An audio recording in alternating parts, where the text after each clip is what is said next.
राजधानी रायपुर में nude party मामले ने पूरे छत्तीसगढ़ की सियासत को गरमा दिया है। कांग्रेस प्रदेश अध्यक्ष दीपक बैज ने इस विवाद को भाजपा सरकार की नग्न सोच करार देते हुए सीधे निशाने पर लिया।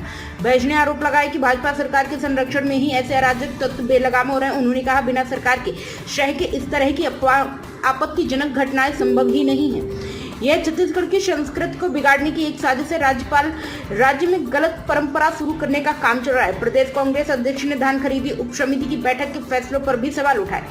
उन्होंने कहा कि बैठक में किसानों के पंजीयन के लिए एग्री स्टेक पोर्टल का जिक्र किया गया, लेकिन वह पोर्टल आज तक सही ढंग से चालू ही नहीं हुआ है।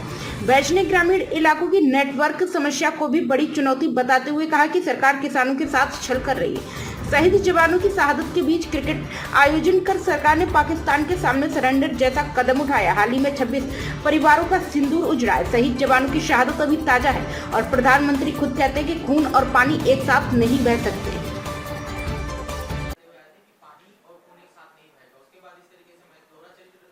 बिल्कुल, देश के प्रधानमंत्री लगातार देश की जनता से झूठ बोलने का काम कर रहे हैं।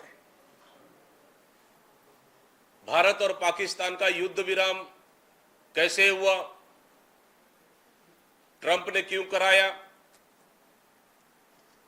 क्या उन 26 लोगों की सिंदूर उजाड़ा गया, क्या उसका मकसद पूरा हुआ? आज भी देश की जनता असमंजस में, लेकिन देश के प्रधानमंत्री लगातार झूठ बोलते जा रहे हैं।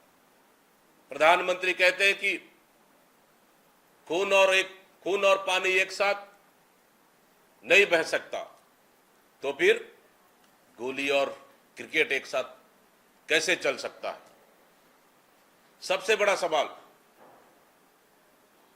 अभी 2 महीने पूरे नहीं हुए कि हमारे छत्तीसगढ़ से लेकर पूरे देश के लोगों में, उनके जहन में आज भी सवाल है।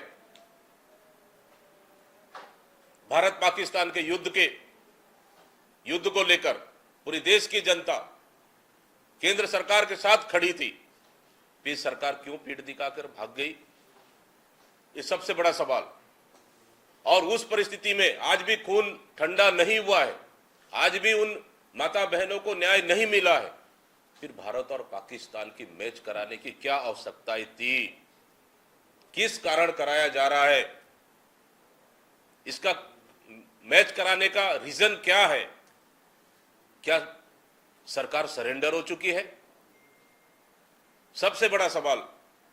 मैं ऐसे आयोजनों पर निश्चित रूप से कड़ी प्रतिक्रिया व्यक्त करता हूं। ऐसे आयोजन नहीं होना चाहिए और देश की जनता कहीं ना कहीं इस आयोजन से लगातार देश की जनता की प्रतिक्रिया आ रही है कि यह आयोजन गलत है। अभी चंद महीने नहीं हुए